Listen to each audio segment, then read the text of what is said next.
নমস্কার, আমি রিম্পা। আমার ইউটিউব চ্যানেল রিম্পার বাঙালি রান্নাঘরে আপনাদেরকে জানাই সকলকে স্বাগত। আজকে আমি কচুর একটি খুব সুস্বাদু এবং দুর্দান্ত স্বাদের রেসিপি নিয়ে চলে এসেছি। তো সেই জন্য এখানে আমি 500 গ্রাম কচু নিয়েছি। আপনারা আপনাদের প্রয়োজন অনুযায়ী পরিমাপ নিয়ে নেবেন। এবার আমি কচুগুলোকে খুব ভালোভাবে খোসা ছাড়িয়ে নেব।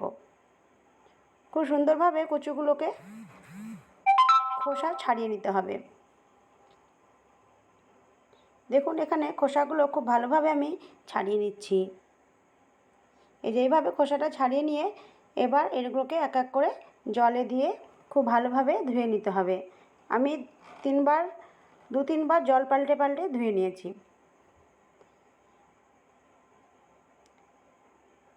এখানে কচুগুলোকে খুব ভালোভাবে ধোয়া হয়ে গেছে। এবার আমরা একটা জায়গায় কচুগুলোকে তুলে নেব। এমন জায়গা নিতে হবে যেটাতে আমরা সেদ্ধ করতে পারবো। এটাকে আমরা সেদ্ধ করতে বসাবো, সেই জন্য পরিমাপ মতো জল দিয়ে দিয়েছি। আপনারা এটাকে প্রেসার কুকারে 2টো সিটি দিয়ে নিতেও পারেন। 2টো সিটি দিয়ে 5 মিনিট বসিয়ে রাখলেই কচু খুব ভালোভাবে সেদ্ধ হয়ে যাবে এবং কচুগুলোকে 80% পর্যন্ত সেদ্ধ করতে হবে। এরপরে ওদিকে আমি কচুগুলো সেদ্ধ করতে বসিয়ে দিয়েছি। আর এদিকে নিয়ে নিয়েছি 2টো পেঁয়াজ। 2টো ছোটো সাইজের পেঁয়াজ নিয়েছি। বড় সাইজ হলে একটাতেই হবে। পেঁয়াজগুলোকে খোসা ছাড়িয়ে নিয়েছি। এরপরে পেঁয়াজগুলোকে আমরা টুকরো টুকরো করে কেটে নেব। দেখুন, পেঁয়াজগুলোকে খুব সুন্দরভাবে আমি এইভাবে কেটে নেব। এভাবে টুকরো করে কেটে নিতে হবে। একদম কুচিও করব না, আবার খুব বেশি মোটা করেও রাখবো না।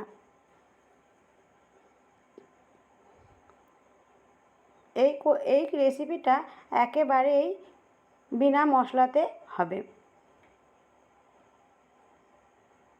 আমরা আদা জিরে কোনো কিছুই ব্যবহার করব না। মশলা বাটাবাটির ঝামেলাতে নেই। শুধুমাত্র পেঁয়াজ লঙ্কা দিয়েই আমরা এটাকে করে নেব। একটা পেঁয়াজ কাটা হয়ে গেছে, 2টো পেঁয়াজই কাটা হয়ে গেছে এখানে। এবার পেঁয়াজগুলোকে একটা জায়গায় আমরা তুলে নেব। এরপরে নিয়ে নেব একটা ছোটো সাইজের টমেটো। এখানে টমেটোটাকে আমি টুকরো করে কুচি কুচি করে কেটে নেব। দেখুন, এইভাবে আমি কুচি কুচি করে কেটে নেব। টমেটোটাকে আমরা যতটা ছোট করতে পারবো ততটাই আমরা ছোট করে নেব।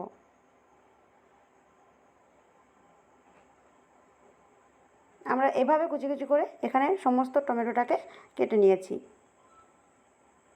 টমেটো কাটা আমার হয়ে গেছে।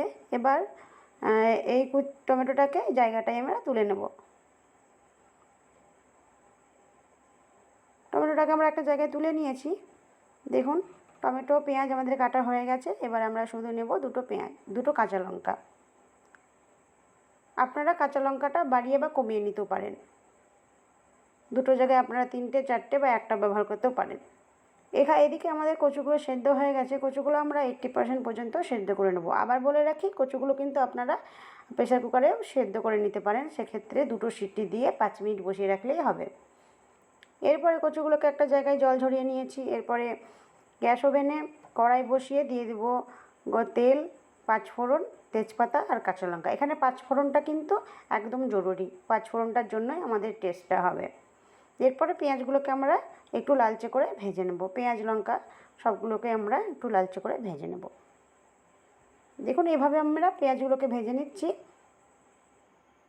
এখানে পেঁয়াজগুলোকে একটু গোল্ডেন ব্রাউন করে ভেজে নেব। এরপরে এটা যখন ভাজা হয়ে যাবে, দেখুন এইভাবে দেখুন আমাদের কালারটা কেমন চেঞ্জ হয়ে এসেছে। এই রকম পর্যন্ত আমরা ভাজবো। এরপরে আমরা পেঁয়াজ, কাঁচা লঙ্কা এবং 5 ফোড়নটাকে ভাজা তুলে নেব। 5 ফোড়নটাকে কিন্তু অবশ্যই তুলে নিতে হবে।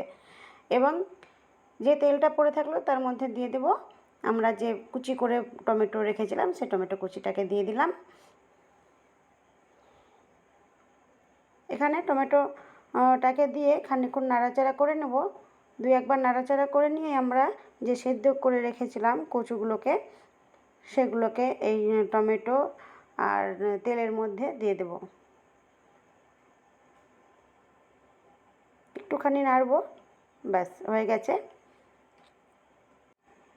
দেখুন পেঁয়াজটা এই টমেটোটা সামান্য গলতে শুরু করবে, সেই সময়তেই আমরা গাঁটি কচুগুলোকে দিয়ে দেবো। সেদ্ধ করে রাখা যে গাঁটি কচু আমরা সেদ্ধ করেছিলাম সেটাকে গোটা গোটাই দিয়ে দেবো। এরপরে যে আমরা পেঁয়াজ কাঁচা লঙ্কার পাঁচফোড়ন ভেজে তুলে নিয়েছিলাম সেটা আমরা একটা শিলপাটায় বেটে নেব।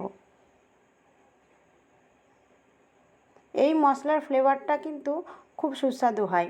এই যে পাঁচফোড়নটা তেলে ভেজে আমরা ভেজে নিচ্ছি, এইটাতে ফ্লেভারটা খুব ভালো আসে আর এটা খেতে অসাধারণ সুস্বাদু হয়। দেখবেন এক থালা ভাত এতেই ফুরিয়ে যাবে। খুব ভালোভাবে আমাদের এখানে এটা বেটে নিয়েছি। এবার এটাকে আমরা তুলে নেব। এটাকে আমরা খুব ভালোভাবে একটা জায়গায় তুলে নেব। এই যে কত সুন্দরভাবে তুলে নিয়েছি। এরপরে আমরা রান্নায় দিয়ে দেব লবণ। এদিকে কচুগুলো তেলের সঙ্গে কষানো হয়ে গেছে। হলুদ লবণ আর ওই যেটা বাটলাম সেই বাটাটা দিয়ে দেব। দিয়ে সামান্য জল দেব। এখানে জলটা কচুটা যদি আপনাদের সেদ্ধ না হয়ে থাকে এই অবস্থায়, যদি একটু সেদ্ধ হতে বাকি থাকে তাহলে জলটা একটু বাড়িয়ে নিয়ে ঢাকা দিয়ে সে কচুটা সেদ্ধ করে নেবেন। এখানে দেখুন আমার কচুগুলো একদম সেদ্ধ হয়ে গেছে, তাই আমি বেশি জল দিলাম না, একটুখানি। এবার এটাকে 1 মিনিট পর্যন্ত ফুটিয়ে জলটা কমিয়ে নেব। দেখুন কত সুন্দর হয়ে গেছে মাখা। এটা খেতে অসাধারণ টেস্টি হয়। এতে আর কোনো তরকারি লাগে না, বিনা মশলায় বিনা ঝঞ্ঝাটে খুব তাড়াতাড়ি হয়ে যায়। এটা প্রেসার কুকারে সিটি দিলে তো আরও তাড়াতাড়ি হয়ে যায়। তো বন্ধুরা, আমার ভিডিওটা যদি আপনাদের ভালো লেগে থাকে আমার চ্যানেলটা অবশ্যই সাবস্ক্রাইব করে পাশে থাকা বেল আইকনটি অল করে দেবেন এবং কমেন্টের মাধ্যমে জানাবেন ভিডিওটা কেমন লাগলো। তাহলে আজকে এখানেই শেষ করব। সকলে ভালো থাকবেন, সুস্থ থাকবেন।